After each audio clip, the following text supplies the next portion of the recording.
Is very short process, একদম সহজ করে ভাবো। আজ class 12 organic chapter haloalkane হ্যালো অ্যালিনের ক্লাস 2 নিয়ে আজকে আলোচনা করব। আজ টপিকটা হ্যালো অ্যালকেন রিঅ্যাকশন নিয়ে আলোচনা। মেন যেটা আলোচনা SN1 SN2, এখান থেকে কোয়েশ্চেন মাস্ট পড়বে।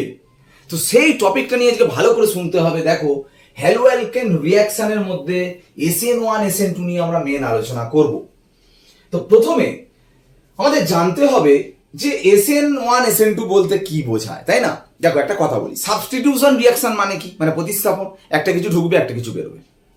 এলিমিনেশন মানে সবই বেরিয়ে যাবে, অপনয়ন যেটা। তারপরে যদি বলি অ্যাডিশন মানে যুদ্ধ রিঅ্যাকশন, সব যুক্ত হবে।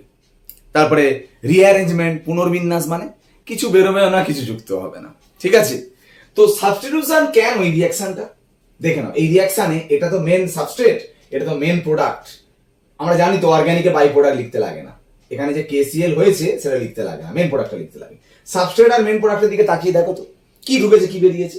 OH মাইনাস ঢুকেছে, Cl মাইনাস বেরিয়েছে। Cl minus living group, OH minus OH minus ঢুকেছে, কিন্তু OH মাইনাসকে কি বলা হয়? নিউক্লিওফাইল।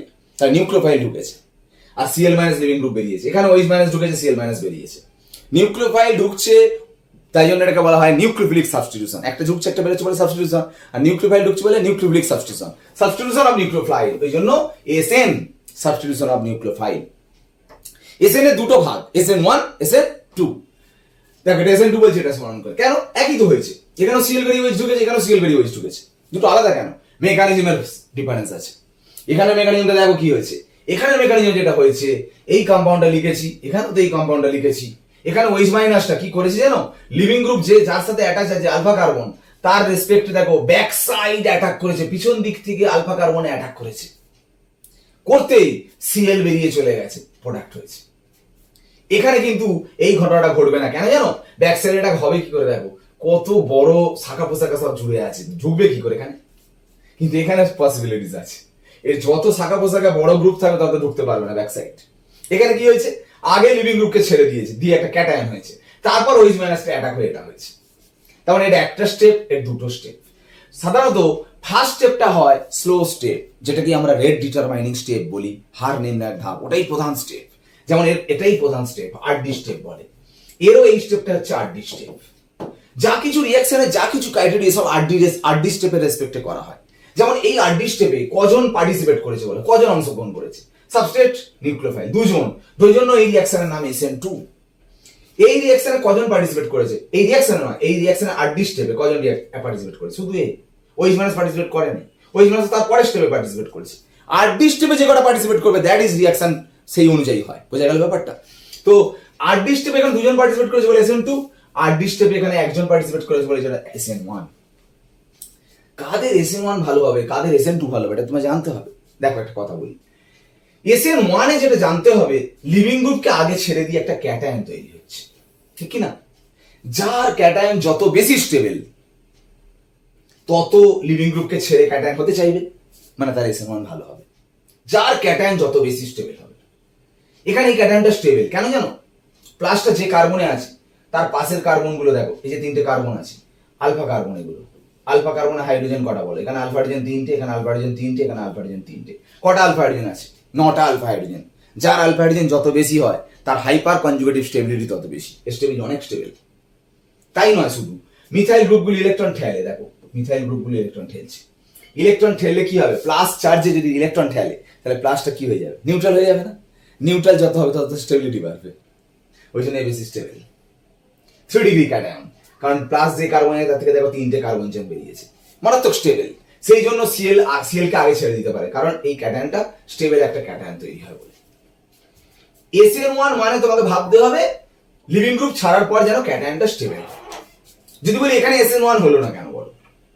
এখানে লিভিং গ্রুপ ছাড়ার পর যে ক্যাটায়নটা হবে, কি ক্যাটায়ন? CH3+।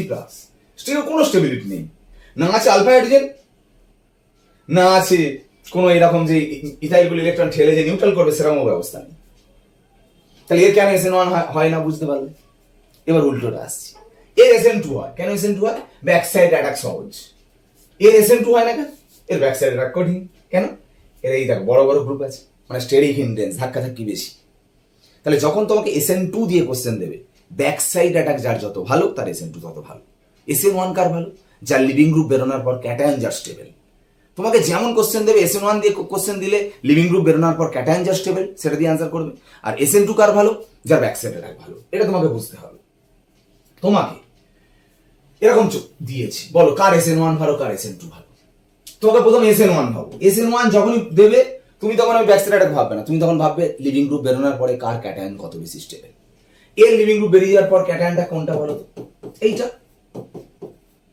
এর লিভিং গ্রুপ বেরিয়ে যাওয়ার পর ক্যাটায়ন কোনটা হবে? এইটা।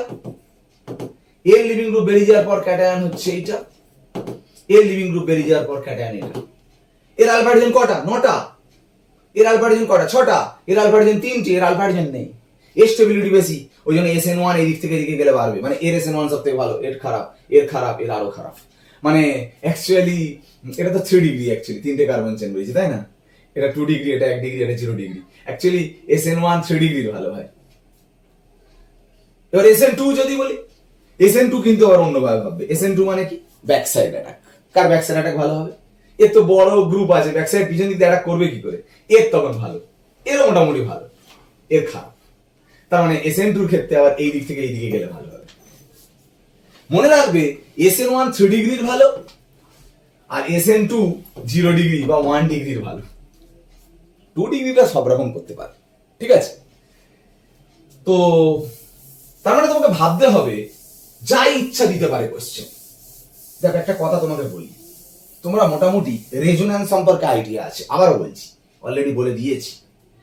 ধরো মাইনাস চার্জ, প্রথম রেজোন্যান্স দেখতে গেলে আগে প্রথম দেখতে হয় মাইনাস চার্জ কোথায় আছে, না থাকলে লোন পেয়ার কোথায় আছে, না থাকলে ডট কোথায় আছে। দেখো কারো যদি মাইনাস চার্জ থাকে, পাশে যদি ডবল বন্ড থাকে, মাইনাস টেরাম পড়বে, ডবল বন্ডটা উঠবে। লোন পেয়ার যদি কারোর থাকে, লোন পেয়ার টেরাম সিঙ্গেল বন্ডে পড়বে, ডাবল বন্ডটা উঠবে। কারোর মাথায় যদি ডট থাকে, ডট টেরাম পড়বে, ডাবল বন্ডটা উঠবে। কারোর মাথায় যদি প্লাস থাকে, প্লাসটা পড়বে, ডাবল বন্ড উঠবে, না হবে না, ডাবল বন্ডটা এই দিকে যাবে, ঠিক আছে? এর রেজোন্যান্সটা থাকে, এইগুলো সব এটা পড়ছে এটা উঠছে, এটা পড়ছে এটা উঠছে, এটা পড়ছে ওটা উঠছে, এখানে এই ডাবল বন্ডটা এখানটা আসছে, এইটা রেজোন্যান্স। তাই এরকম ভাবে রেজোন্যান্স গুলো হয়। রেজোন্যান্সের স্টেবিলিটি সব থেকে বেশি স্টেবিলিটি, তারপরে হাইপার কনজুগেটিভ, মানে হচ্ছে আলফা হাইড্রোজেন কার আছে না আছে। তো এখন কথা হচ্ছে তোমাকে যদি এই দুটো যে বলছে, দেখো বলছি এদের SN1 ভালো, দেখো হাই SN1 রিঅ্যাক্টিভিটি। কেন? এই পিএইচ মানে কি? ফিনাইল গ্রুপ, মানে বেনজিন রিং, ঠিক আছে? এর SN1 কেন ভালো?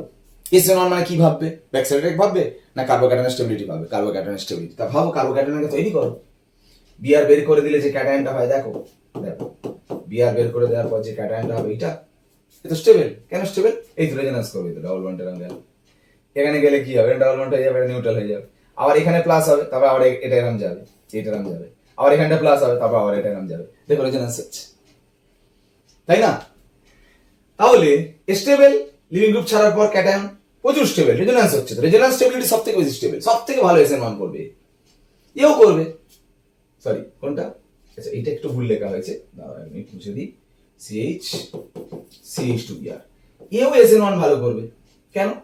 এরও লিভিং গ্রুপ বেরিয়ে যাওয়ার পর ক্যাটায়ন স্টেবল। দেখো এর যদি এইটা আছে, তো এরও যদি লিভিং গ্রুপ বের করে দাও, বিআর বের করে দাও, তাহলে এই যে ক্যাটায়নটা আছে, দেখো এর রেজোন্যান্স হচ্ছে।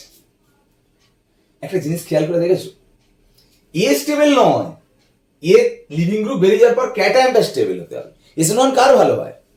যৌগটার স্টেবিলিটি থাকলে না, যৌগটা থেকে লিভিং গ্রুপ বেরিয়ে যাওয়ার পর ক্যাটায়ন স্টেবিলিটি থাকলে, হয় রেজোন্যান্সের মাধ্যমে স্টেবল হতে হবে, আর নাহলে আলফা হাইড্রোজেন বেশি থাকতে হবে। এ কিন্তু রেজোন্যান্স করে না, কেন বলো? নেগেটিভ চার্জ নেই, লোন পেয়ার আছে। লোন পেয়ার থাকলেও রেজোন্যান্স কেন করে না?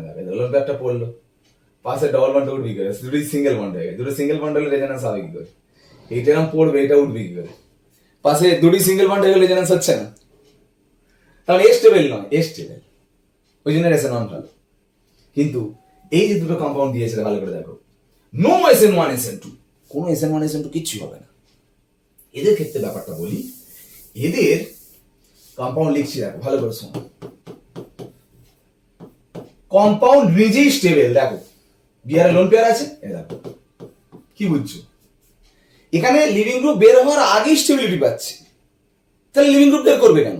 এতক্ষণ বলছিলাম কার SN1 ভালো, লিভিং গ্রুপ বেরিয়ে যাওয়ার পর যে ক্যাটায়ন সেটা রেজোন্যান্স স্টেবল বা সেটার আলফা হাইড্রোজেন বেশি বলে সে স্টেবল হচ্ছে, কিন্তু এখানে লিভিং গ্রুপ বেরোনোর আগেই সে রেজোন্যান্স স্টেবল হয়ে যাচ্ছে লিভিং গ্রুপকে নিয়েই। যে লিভিং গ্রুপ যে লিভ করবে তাকে নিয়েই স্টেবল হয়ে যাচ্ছে, তার মানে সে আর লিভিং গ্রুপকে ছাড়তে চাইবে? ওই জন্য এখানে SN1 SN2 কিছুই হবে না। যে আগেই স্টেবল হয়ে যাচ্ছে রেজোন্যান্সের মাধ্যমে সে কি করে SN1 SN2 করবে? কিছুই করবে না, কারণ বিআর ছাড়বে না।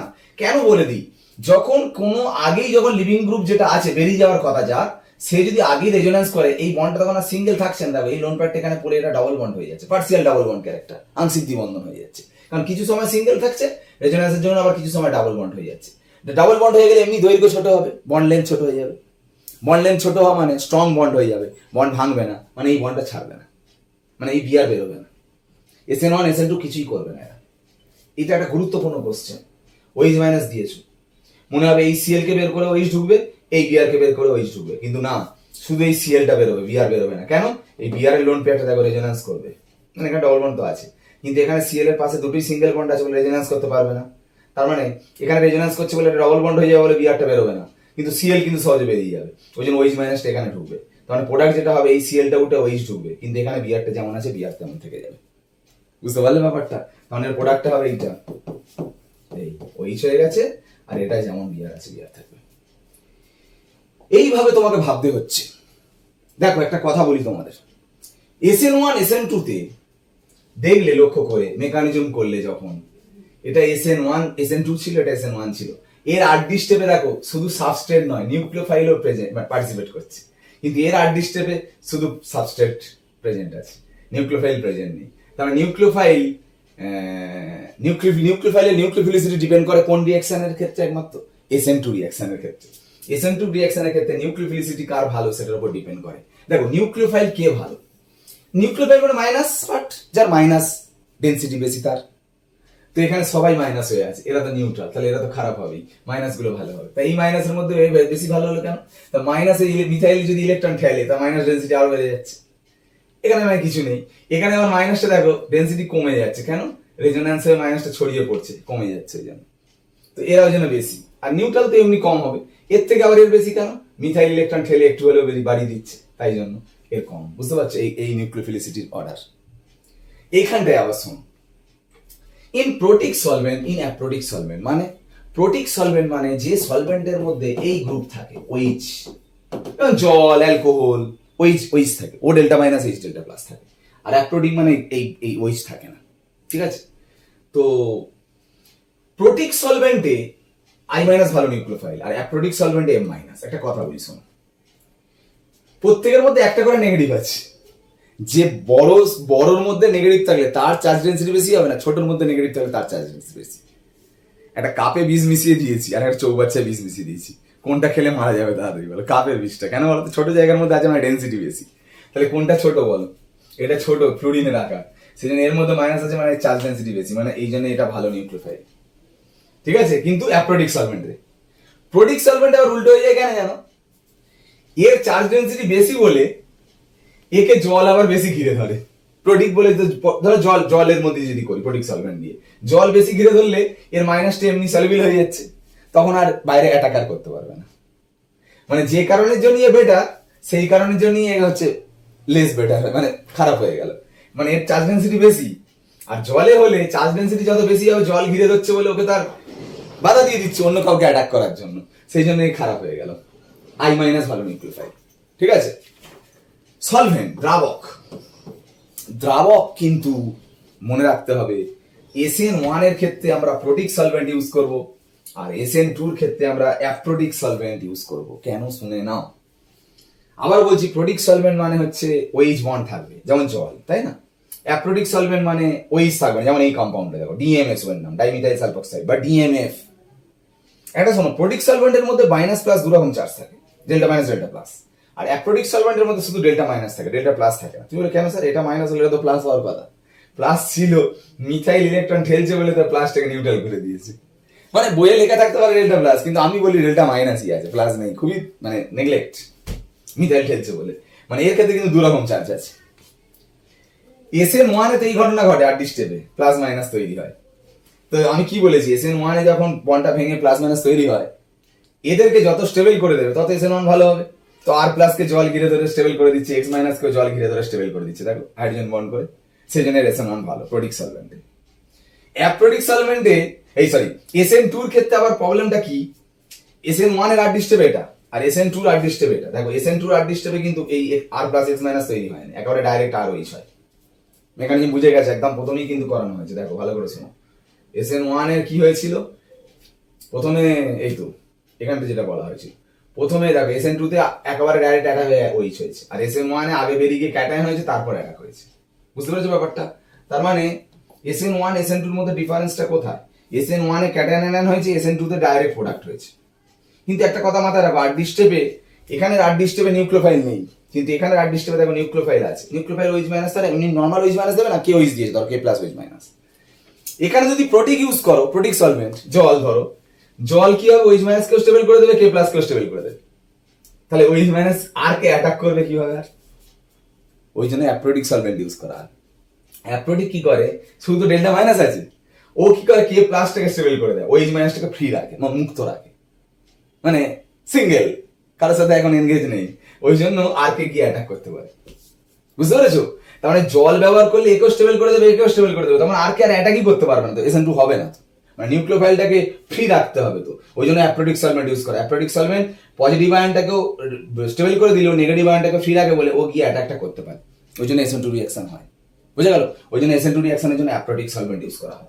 লাস্ট কথা বলবো, সাম SN রিঅ্যাকশন, এতক্ষণ যা বোঝালাম দেখো SN রিঅ্যাকশন করাচ্ছি, এক্স বেরিয়ে গিয়ে SH ঢুকছে আর SH হয়েছে, কিন্তু দেখো এখানটা Na2S মানে কি, Na2S এখানে যেমন SH মাইনাস অ্যাটাক করছে, এক্স কে বের করছে, এখানে Na2S মানে S2 মাইনাস, এখানে কিন্তু S দুটো মাইনাস আছে। দুটো মাইনাস হলে তোমাকে মনে মনে ভেবে নিতে হবে আর এক্স, তার মানে দুখানা নিতে হবে, একটা মাইনাস একটা আর কে অ্যাটাক করবে, এক্স বেরিয়ে যাবে, আর একটা মাইনাস আর একটা আর কে অ্যাটাক করবে, এক্স বেরিয়ে যাবে, মানে অ্যান্সার হবে RSR। ঠিক আছে? এবার একটা কথা, এইটা একই জিনিস, অ্যাম্বিডেন্ট নিউক্লিওফাইল। অ্যালকিল হ্যালাইডে KCN দিলে একরকম হচ্ছে, CN হচ্ছে, AgCN দিলে NC হচ্ছে, KNO2 দিলে NO2 হচ্ছে, AgNO2 দিলে ONO হচ্ছে। দেখো ভালো করে শোনো, এটা খুব ইম্পর্টেন্ট টপিক। KCN দিলে CN, AgCN দিলে NC, এটা কেন হলো আবার হঠাৎ করে? অ্যাকচুয়ালি দেখো কত কিছুর উপর নির্ভর করে বলো তো। বললাম 3 ডিগ্রি হলে SN1 ভালো, 1 ডিগ্রি হলে SN2 ভালো। আবার দেখলে সলভেন্ট প্রোটিক হলে SN1 ভালো হয়, সলভেন্ট অ্যাপ্রোটিক হলে SN2 ভালো হয়। অনেক কিছুর উপর ডিপেন্ড করে, আবার রিএজেন্টের উপরও ডিপেন্ড করে। যেমন এখানে 3 ডিগ্রি হোক আর 1 ডিগ্রি হোক আর 2 ডিগ্রি হোক, যদি কোনো রিএজেন্টে সিলভার থাকে, সিলভার এত হ্যালোজেনের প্রতি অ্যাক্টিভিটি, হ্যালোজেনের প্রতি এত অ্যাফিনিটি, আগেই এক্স কে টেনে বের করে দেয়। টেনে বের করে দেয় মানে আগেই বন্ড ভেঙে যাচ্ছে, মানে আর প্লাস হচ্ছে, মানে কোন মেকানিজম হচ্ছে SN1। তাহলে এটা 3 ডিগ্রি হোক, 2 ডিগ্রি হোক আর 1 ডিগ্রি হোক, সিলভার থাকলে সবসময় SN1 হবে, কারণ এক্স কে আগেই বের করে দিচ্ছে, ক্যাটায়ন হচ্ছে। এবার যেই মাথায় প্লাস একটা ক্যাটায়ন তৈরি হচ্ছে, তখন CN মাইনাস এর দুটো ফর্ম হয়, একটা C এর মাথায় মাইনাস, একটা N এর মাথায় মাইনাস। তখন কিন্তু N মাইনাস গিয়ে অ্যাটাক করে, কেন? একটা স্ট্রং প্লাস কে স্ট্রং মাইনাস প্রেফার করবে, স্ট্রং মাইনাস কে C মাইনাস না N minus. Lithium, beryllium, boron, carbon, nitrogen, left to right size ছোট হয়, N এর সাইজ ছোট, তার মানে এর চার্জ ডেন্সিটি বেশি, ওই জন্য high negative charge density high positive charge ডেন্সিটিকে অ্যাটাক করে, ওই জন্য N গিয়ে অ্যাটাক করছে বলে ওই জন্য প্রোডাক্ট হচ্ছে RNC। কিন্তু যখন তুমি সিলভার ইউজ করছো না, পটাশিয়াম ইউজ করছো, তখন কিন্তু এক্স কে আগে বের করতে পারছে না। এখানে যেমন আগে এক্স কে বের করে দিয়েছে, একটা ক্যাটায়ন হয়েছে, এখানে এক্স কে বের করতে পারছে না। এখানে আগে অ্যাটাক হবে, তারপর এক্স বেরোবে। তাহলে আগে যখন অ্যাটাক হবে তখন তো আর, তো তার মানে এখন এখানে যেমন আর প্লাস হয়েছিল, এখানে তো আর প্লাস নেই, আর নিউট্রাল হয়ে আছে। তার মানে এখানে যে মাইনাসটা অ্যাটাক করবে, স্ট্রং মাইনাস অ্যাটাক করবে না, উইক মাইনাস। উইক মাইনাস কে C মাইনাস, ওই জন্য C মাইনাস অ্যাটাক করে, এক্সট্রা বেরিয়ে যায়, ওই জন্য RCN হয়। যেহেতু এখানে আগেই আর প্লাস হয়ে যাচ্ছে, strong plus, strong minus N minus গিয়ে অ্যাটাক করছে, আর এখানে যেহেতু আর নিউট্রাল হয়ে আছে, দুর্বল মাইনাস গিয়ে অ্যাটাক করছে, ওই জন্য হচ্ছে RCN। বুঝে গেল ব্যাপারটা? সেম এখানেও তাই, NO2 ONO। Total nucleophilic substitution রিঅ্যাকশনের প্রত্যেকটা কিরম ভাবে হয়, মেকানিজম, তারপরে কোন SN1 SN2 জন্য কোনটা কি ভালো না ভালো, টোটাল জিনিস নিয়ে বুঝিয়ে দিয়েছি একদম পুরোপুরি। ভালো করে করো, পরের ক্লাসে ফোকাস রাখো, ঠিক আছে? আরো ভালো ক্লাস নিয়ে আসছি, একদম অর্গানিকের ওপরে একদম স্ট্রংলি করতে হবে, কিন্তু অর্গানিক চ্যাপ্টার হচ্ছে, অর্গানিক একদম যে কটা ক্লাস করবে নিখুঁত ভাবে করো, একদম ফুল মার্কস পাবে বলে দিচ্ছি। সামনের ক্লাসের দিকে আবার ফোকাস রাখো। আজ ক্লাসে শেষ করলাম, ওকে, বাই।